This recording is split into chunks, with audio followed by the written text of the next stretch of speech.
everyone, Dr. Jeff here with you again this week with co-student Colin. Yeah, here we are. March break's coming up next week, and a lot of people are heading out of town and planning lots of fun activities. Also on Saturday night, we are turning the clocks ahead an hour. Actually, research has shown that the week after time change is a bad week for accidents at work and for accidents in your car. So some people have some difficulty with this time change. So one suggestion you may want to do is make sure you go to bed a little earlier. Even Friday night, go to bed a little bit earlier, and Saturday night, go to bed an hour earlier. Try and calm down some of those effects of losing that hour of sleep. But what we're going to talk tonight about, Colin? So tonight we're going to talk about sesamoiditis. That's a big long word, sesamoiditis. Well, we're dealing with sesamoid bones here, and sesamoid bones are little bones that kind of act like a change of direction or a lever. Your biggest one is your kneecap, so you got a big kneecap here, so muscle that comes down here and muscle that comes up here, so it kind of attaches one, and then you got to change the direction down the leg.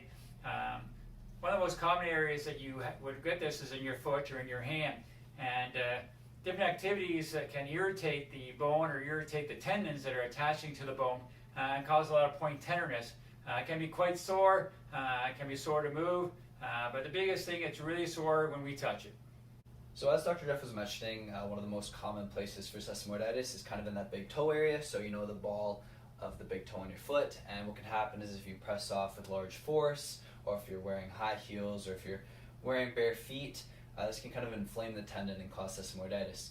And we can also see this in the hands, so if you're shaking hands a lot, or you're squeezing, or you're even opening a jar a lot, what can happen is the tendons in your hand can also cause some inflammation and cause sesamoiditis as well.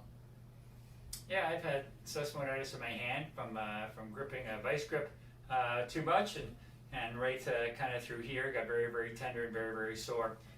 The ways we treat that, number one is to rest.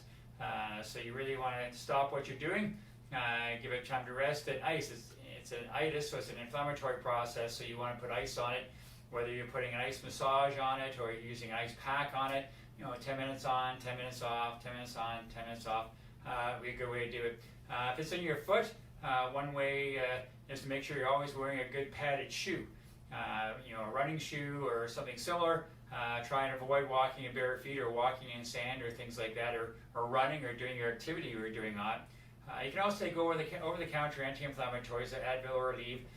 We actually have a product here called R55, which is a naturopathic type of anti-inflammatory for people that have some issues with taking over-the-counter anti-inflammatories. Now, you can also go to anti-inflammatory cream and put it on. The other thing you do here is we have something called laser. We've talked about this before. Laser is an infrared light that goes in and works microscopically to heal the cells up much faster. We have found that it works really well with sesamoiditis.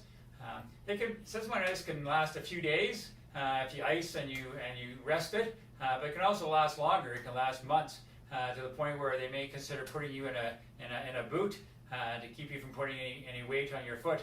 But we usually find here if you're doing your icing, you're stretching, you're resting, and we do some laser on it, could be 6 to 10 sessions. Usually within 1 to 3 weeks, we can get that sesamoiditis cleared up for you. It's going to be very, very tender and very, very sore to do your activities.